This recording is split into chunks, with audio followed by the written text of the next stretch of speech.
High বন্ধুরা, তনুশ্রী কিচেনে সবাইকে স্বাগত জানাই। আজকে রবিবার, কালকে যেহেতু সোমবার বাবার পুজোর উপোস করব, তার জন্য আজকে নিরামিষ রান্নাবান্না হবে।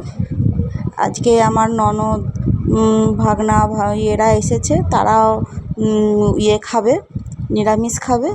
আমার কাছে খাবে আমার ননদ আর ভাগনা বউ, ওরা আমার কাছে নিরামিষ খাবে। আর বাকি সবাই ননদের বাড়িতে রান্না হচ্ছে, ওখানে মাংস টাংস রান্না হচ্ছে, ওরা বাকি সবাই ওখানে খাবে। এখন আমি এখানে কড়াইতে তেল দিয়ে দিলাম। আর আমি আগে থেকে পনিরের জন্য আলু ভেজে রেখে দিয়েছি, আর পনিরটা ভেজে জলে ভিজিয়ে রেখেছি। সবাই জানো যে পনির জলে ভিজিয়ে রাখলে নরম আর সফট হয় খুব, ওর জন্য পনিরটাকে ভেজে সঙ্গে সঙ্গে জলে রেখে দিয়েছি। আর এখানে আলুটাও ভেজে নিয়েছি। আর আমি একদিকে আলু পোস্তটা চাপিয়ে দেবো, আর একদিকে পনিরটা বসাবো। আমার ভাত ডাল ভাজা হয়ে গেছে। এখন এই তরকারিগুলো করে নেবো। এখানে জিরে আর তেজপাতা আমি ফোড়ন দিয়ে দিয়েছি।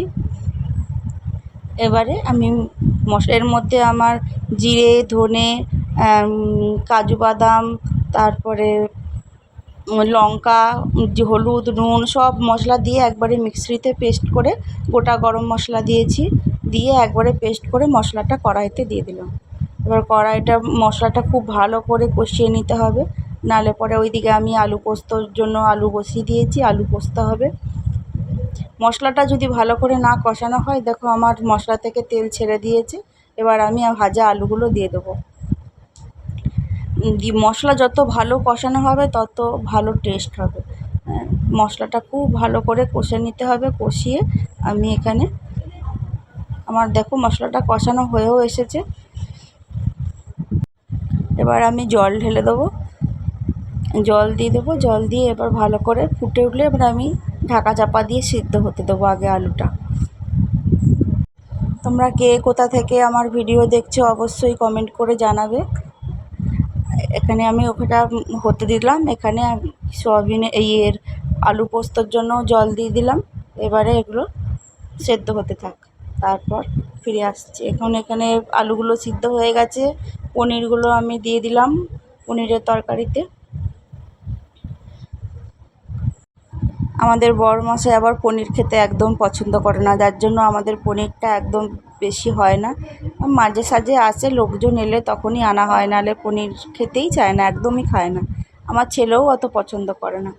এখানে আলু পোস্তটা সিদ্ধ হয়ে গেছে। আমি আমার ননদকে ভাত বেড়ে দিয়ে দিচ্ছি, ওরা খেতে বসে পড়েছে। আজকে মেনুতে আছে কাঁকরোল ভাজা, আর ডাল, মুগের ডাল, আর এখানে শসা রয়েছে, আলু পোস্ত আর পনিরের তরকারি। এই হচ্ছে আমাদের আজকের মেনু। আমাদের বড় ননদকে খেতে দিয়ে দিলাম। আমাদের দুপুরে খেতে বসে পড়েছি। এবার তোমরা আমার এই ছোট্ট ভিডিওটা তোমাদের ভালো লাগলে অবশ্যই লাইক করবে, শেয়ার করবে।